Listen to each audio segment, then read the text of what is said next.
going on, guys? Busted6 here, back to another video, and today I have a special video for you guys because this is the first time in about 2 years that I'm actually going to be doing something that is a wrestling review, but it's from another company that's not WWE.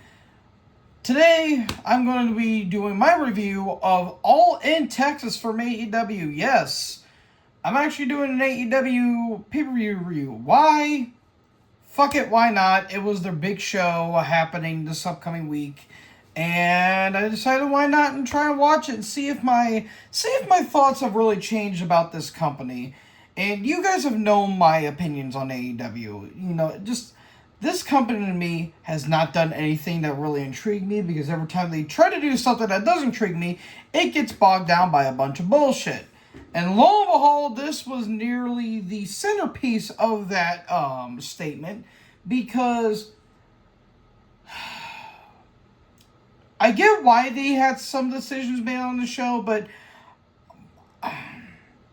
I'll get to it here in a bit. I'll get to my thoughts on the show as a whole here in a bit. But yeah, this is the first time that All In's not happening in London. At their next London pay-per-view is actually going to be Forbidden Door. And they decided to go with Texas because they really couldn't sell at the stadium. You can only go to Wembley so many times before eventually the audience starts to get burned out. And while the people at the Global Life Stadium tried to make some noise, they got like a third of this crowd full. And there were times where this crowd was starting to get burned out by it, because holy fuck, this show was long. By the time the show ended, near 2 WWE events were about done. Great American Bash and Saturday night's main event. This thing, from the pre-show, because I think the pre-show started around 1:30 around my time, or 1 o'clock at my time. It started at 1 and ended at 8. What the fuck? That is absolutely ridiculous. A near 2-hour pre-show with a 5-hour main show. That is fucking ridiculous. And from reports that I've seen, this show was longer than WrestleMania 35 that I feel like is still going on to this very day. How the hell you managed to do that is beyond me. But I'm not going to go into the pre-show matches because those matches don't mean shit to me. But there were a couple participants that did show up in one of the matches I'm going to get to here in just a minute. But yeah, again, I'll get to it here in a bit. But we start off with the opening tag match for the Trios Tag Titles. We got the Ops, that is Katsuhiro Shibata, Powerhouse Hobbs, and Samoa Joe defending against the Death Riders, that is Wheeler Yuta, Claudio Castagnoli, and Gabe Kidd for some weird reason. What a way to start off the show in a very midway. I did not give a shit about this match. Mainly because the Death Riders don't mean anything. Like, I don't know why Gabe Kidd's a part of the group when he had that whole rah-rah speech in New Japan where he said fuck AEW and fuck WWE. Oh, congratulations for running off one of the best women on your talent there, Gabe Kidd, you fucking idiot.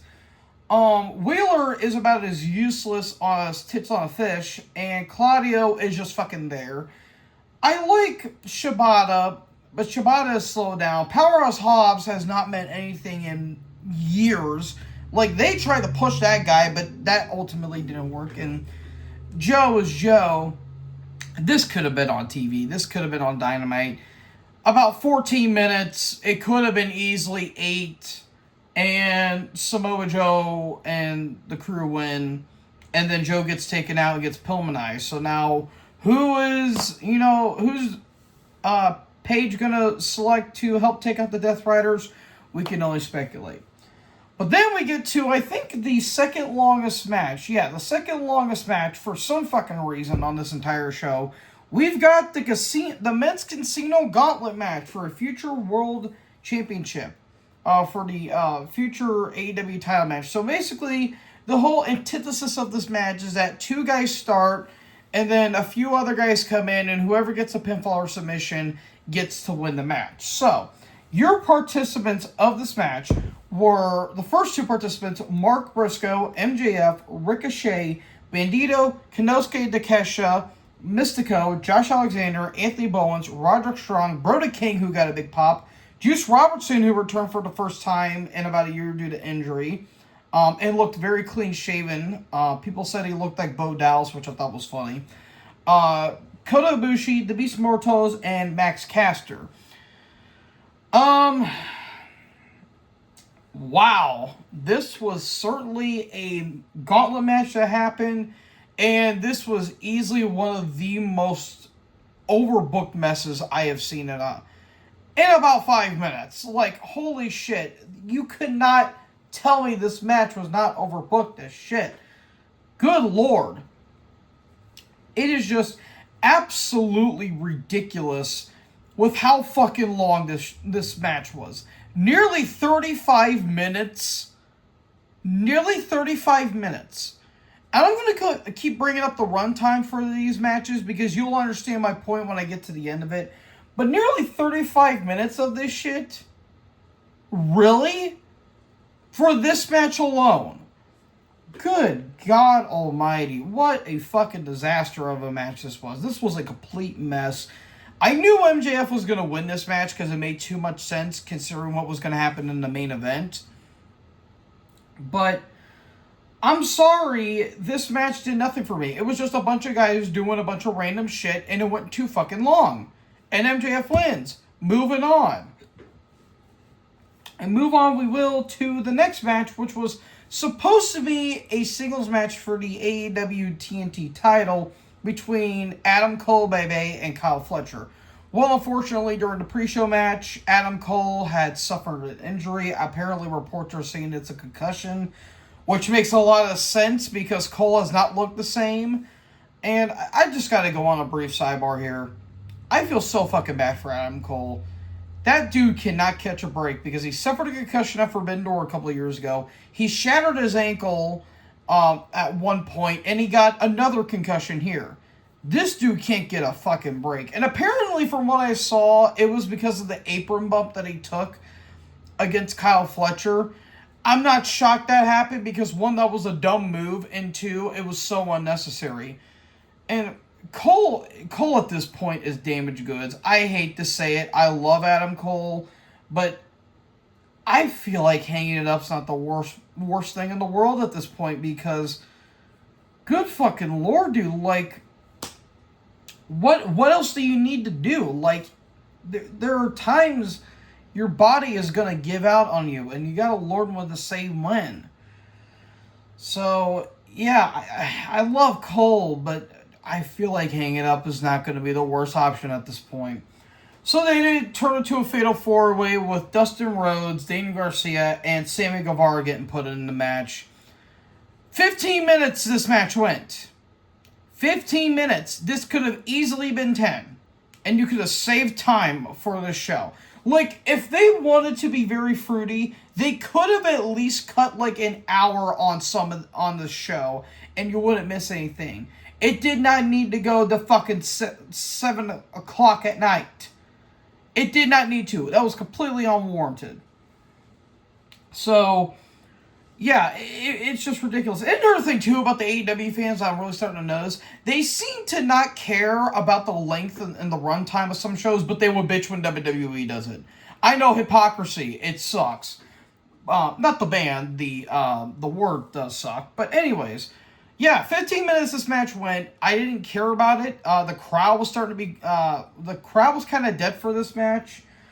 And one of the big upsets of the night, Dustin Rhodes won. Okay, I don't know why, because Dustin has not been featured prominently on the television. He's been relegated to ROH along with Sammy because they're the tag champions, part of the six-man tags.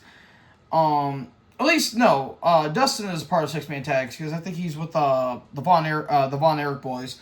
But yeah, he's now he's got 3 titles.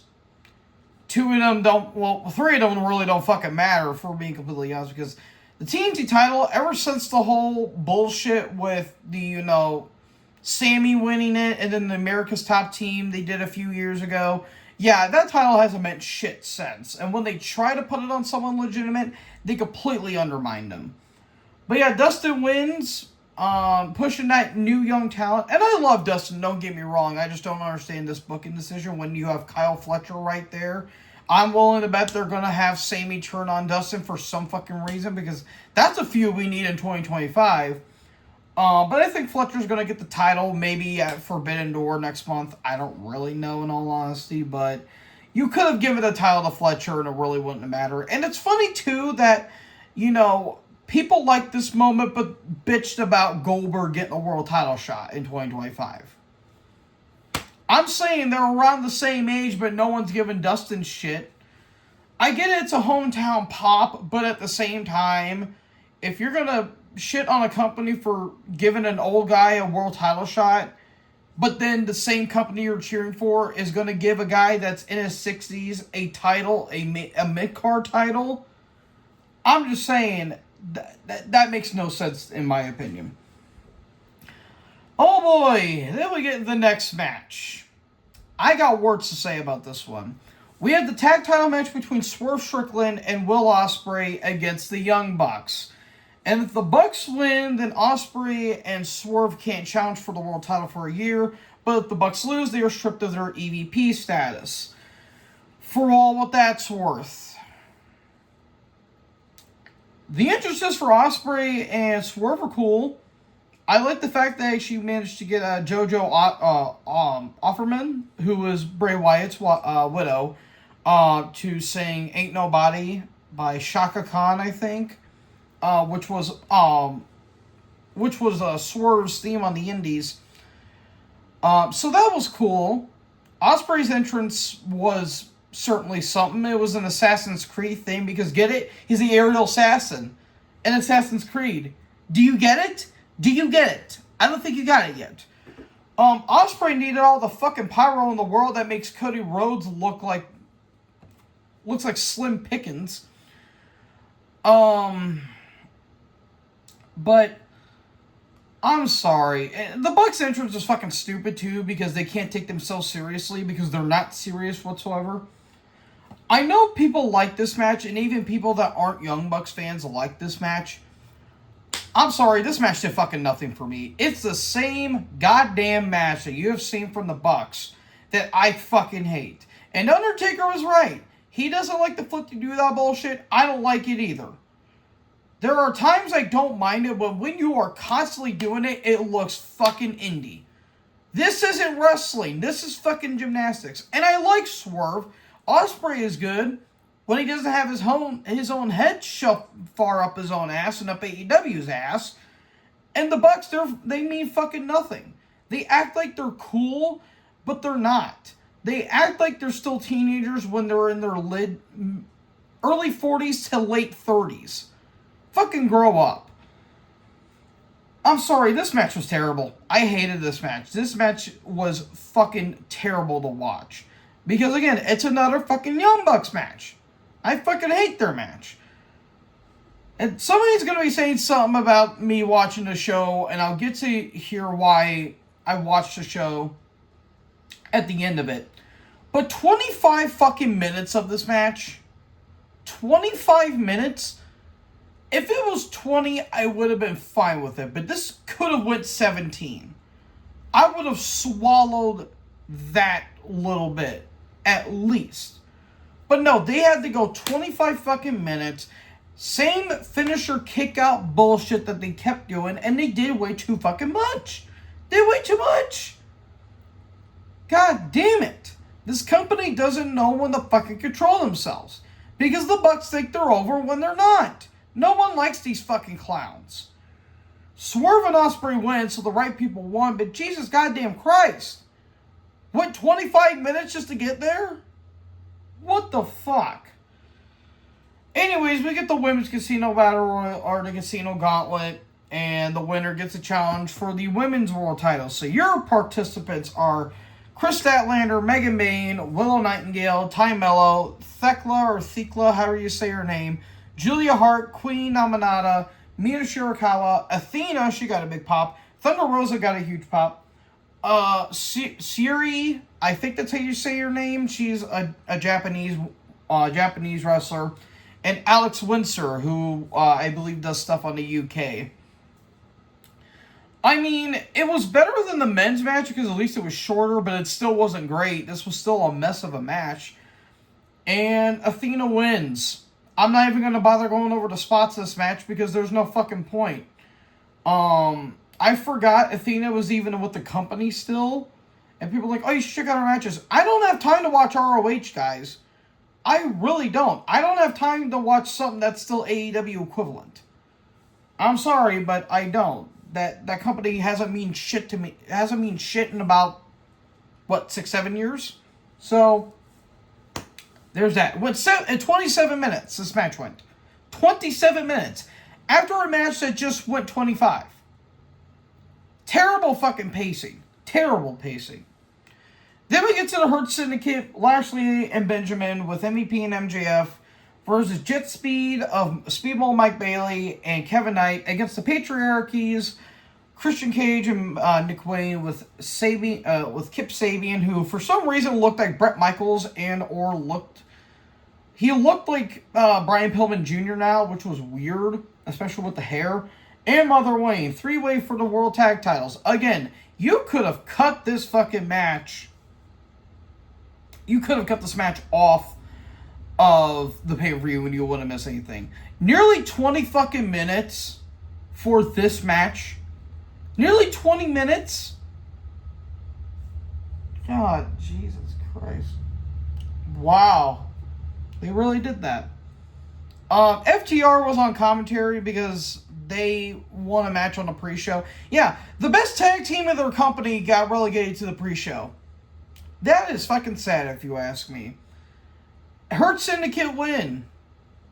Do I need to bother going over this match? No, which is why I didn't. But then we get the post-match where, oh no, Kip Sabian and Nick Wayne attack Christian Cage. What? I didn't see that happening. And then they go for a concerto, and then Edge, a.k.a. Adam Copeland, comes out. He's back from injury.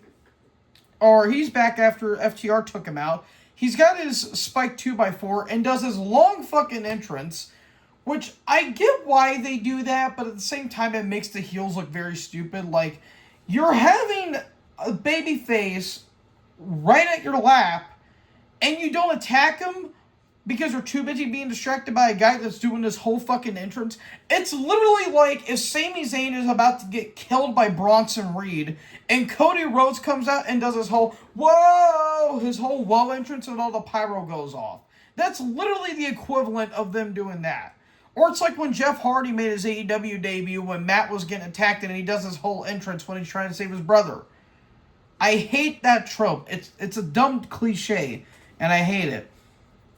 But Edge, beats everyone up, and then he tells he tells Christian to go find himself because Christian told Edge to go fuck himself. Yeah, we're getting Edge and Christian in 2025 because everyone wanted that. I knew it was gonna happen, but fucking seriously, I just don't get this company at all. There was a reason why I stopped watching these pay-per-views, because shit like this just gets on my nerves. But then we get the women's world title match. We've got Timeless Toni Storm with Luther versus Mercedes Moné and all of her 15 belts that don't mean shit. This went 24 pissing minutes. 24 pissing minutes. This could have easily went 20. And you really wouldn't miss much. This was probably Mercedes' best match, but that's saying nothing because she fucking sucks. Toni was doing everything she could. She had 3 pile drivers at one point, and Mercedes still kicked out. Good job there. And Mercedes lost. I'm glad they didn't put the title on Mercedes because you might as well just release Toni Storm while you're at it. But good. The right person won. I don't know what they're going to do with her from here. They might have maybe Athena take the title off her. I don't really know. I like Toni, but the women's division doesn't mean shit. It means fucking nothing. It really doesn't. It hasn't meant shit ever since they developed it. Because their booking of the women's division has been terrible. Absolutely terrible. So, yeah, but Mercedes had to kick out of three Storm Zeros because she has to put herself over brother or sisters at this point. Then we get into, well, that was the first of the triple main event, so therefore no main event. We get the second of the two main events. The winner-take-all match to unify the AEW Continental and International title into the Unified Championship, which makes no fucking sense because they're continuing the Continental Classic. So what's the point of combining both the belts to make one if you're going to still continue the tournament? It makes no sense to me. Kazuchika Okada with Don Callis against Kenny Omega with Kota Ibushi. I'm going to say this right here, right now. This was the best match of the whole show, but it was probably their weakest match together because both men were older, and plus their matches in Japan were way better because of a different atmosphere and a different audience. These men put their shit in. I am not going to dispute that. But the main reason why this match in particular for me was their weakest was because of Don Callis' interference. I don't give a shit about Don Callis. He doesn't make me give a shit, and he means nothing. That guy means absolutely fucking all when it comes to this company. He provides nothing of substance, and it feels like a complete waste of time. So, the match was great. It was honestly a great match. And they did give these guys time. I will get that. And it looked like Okada was actually motivated, which is most of what you could say about his fucking work in AEW so far. I'm shocked this match actually didn't go 40 minutes, because I figured that's what they were going to do. But, no, they had to wait for another match to go nearly as long. This went 30 minutes, but it felt like it did, but it deserved the 30 minutes that it gave. Because they building this up, it's a quote dream match, because it hasn't happened on this grand of a scale, especially in the States. And the finish shocked me, because I thought Omega was going to win, but no, they gave it to Okada. Okay, didn't expect that, but okay, what are they going to do now? I don't really know. But it was the best match of the whole show, but that's not saying a lot. And it was still the weakest match these two have had, but it was still a great match. I will give AEW that. It was a great match. But then, just gonna close my my laptop for this one, because boy oh boy, do I have shit to say about this show in particular, or this match in particular. We get the main event between Jon Moxley and Adam Hangman Page for the AEW World Title in a Texas Death Match. Lazy booking. I understand why they gave it a Texas Death Match. I do. Here's my problem with this fucking match. Everything except for the finish. This is one of the worst main events I've seen in the past 2 months from this company. Like, this match was fucking terrible. It was complete indie bullshit garbage. And before anyone says anything, I will state this. I don't hate the Texas Deathmatch gimmick. I like the Texas Deathmatch gimmick. Matches like Chris Harris versus James Storm from Sacrifice 07 and TNA. Fantastic match. Arguably the best match of TNA's entire history. And not to mention the infamous match between Cactus Jack and Vader from Halloween Havoc 93. That's a fantastic match. Here is the difference. None of those matches had broken glass, barbed wire, nails, or any of that bullshit in their matches. It was two men wanting to beat the shit out of each other. They did use weapons, but they didn't go too fucking far with it. They went too fucking far with this. They can't fucking control themselves when it comes to this shit. And there's a reason why I tuned out of AEW. This was one of the reasons why. I don't mind blood and violence in my wrestling. I think it actually helps the wrestling. But the thing is with AEW, they do it so many fucking times. Blood means nothing in that company. They're not making blood special in that company. The last time blood felt special, at least in America, and on a big-time wrestling promotion, was the match between Drew McIntyre and CM Punk in the Hell in a Cell match. That felt special. That actually meant something. These two guys are beating their bodies up to shit and cutting themselves for no fucking reason. Other two didn't just shock the audience and to gross them out. I shit on ECW for doing that. I'm going to shit on AEW for doing it. Tony Khan needs to know when to say fucking when. I will give him this, though. They did save the blood and the violence for the main event. I will give them credit for that. They didn't do it on every match, so I'll give them credit for that.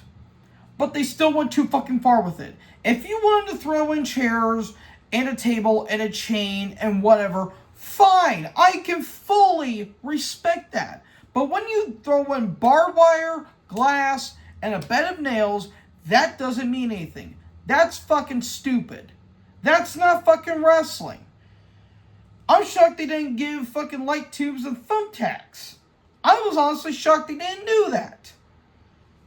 Good fucking grief. Put your foot down and say when, Tony. So yeah, the match itself was complete garbage. It's one of the worst main events I've seen in a hot minute. But I will give them credit for pulling the trigger on Paige. I have been stating ever since Paige won the Owen Hart Cup tournament at Double or Nothing. I did not think they were going to put the title on him because I thought they were going to wait for Darby.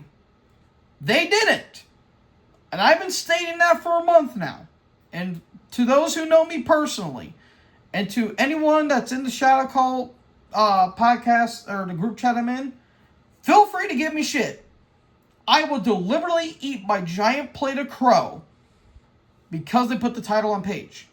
Now, granted, they could have put the title on Swerve back at Dynasty, so that way that would actually make a lot more sense, because there'll be less of this Death Riders bullshit, but I guess I'm just not allowed to have nice things. So, yeah, it's a cool redemption arc for Paige, but why did the match need to go 35 fucking minutes? Good fucking lord, the destination to get there, the journey to get there was a fucking slog. Good God. Like, fucking Moxley bled 5 minutes into the match after getting stabbed with a fork. Here's the difference. Abdul the Butcher actually drew money. What the fuck is this guy doing? And I like Moxley. Don't get me wrong. But my God, this recent run he's had has been the shits. The drizzling shits. We're talking diarrhea here, folks. But cool, Paige won. Cool. Good for you. You got your moment. And it feels like he can't even, the AEW fan fucks can't even, like, they can't even celebrate it without bringing fucking CM Punk into it. I need to go on a side rant here. Does that fucking guy live rent-free in you fuckers' heads? He has been gone because of a fucking idiot at All In last year, or no, 2 years ago, decided to open his fucking mouth and not listen. Where's he at? Where's Jack Perry been? As far as I know, nowhere. You let that fucking dweeb ruin your biggest draw of that entire company, because that guy thought he was Big Dick Daniel, when in reality, he was Small Salami Sally. And look at where he's at now. He's nowhere to be found. And good. I don't want him to be found. Because Jungle Boy Jack Perry's a fucking idiot. And he ran the biggest draw of your company because he was friends with the elite. That's all I'm going to say, folks. You have the guy that you've been clamoring to have the world title for months at this point, and you can't even bring him up without bringing up Punk. I actually thought that Punk winning the title from Paige was the best part of Paige's entire title run. Because Paige's title run, when he first won it, didn't mean shit. It was a cool moment, but then the reign happened. He's not as big as he thought he was. And I'm sorry, I'm starting to think he's not as big as he is now in AEW. At this point, because there's probably like 2 more guys I think are like more over. Well, now 3. Darby, Swerve, and Ospreay. Sorry, facts are facts. I just don't buy it with Paige. I don't. They could try to turn him around, but I don't know if it's going to happen. So, when he loses the title soon, a lot of people are going to be like, well, that was a good run, but yeah, this guy needed it more. I'm willing to bet, because that's what the AEW fans are. Fucking hypocrites. That's exactly what they are. So cool, page 1. I've been eating a lot of shit ever since then. But guess what? Is it gonna fucking matter in the end? Maybe not. Who knows? Oh, it's AEW's best story. Good for fucking you. Good for you. It doesn't mean shit to me. It really, really, really doesn't. So, yeah, that's my thoughts on All In. Very mid. A very mid show. And people are saying, oh, this was better than WrestleMania 41. That show was mid too. I didn't like any of those shows. Like, there were moments on this show that I didn't mind. Again, the Okada Omega match was good. But I'm sorry. It was too long, too bloated, and had a whole lot of bullshit involved in it. So if I were going to give it a grade or rate it out of 10, I'll give it like maybe 5 out of 10. This show did fucking nothing for me. I actually thought Great American Bash was a better show, because at least that show ended sooner. And I didn't watch all Saturday night's main event except for the last 2 matches. So, yeah, fight me in the comments. I really don't give a shit. It's my opinion. If you don't like my opinion, stick it. Anyways, hope you guys enjoyed this video, and if you guys did, make sure you guys leave a like, leave a comment, tap that bigger subscribe button, and tap the bell for more notifications. I'll talk to you guys next video. Goodbye.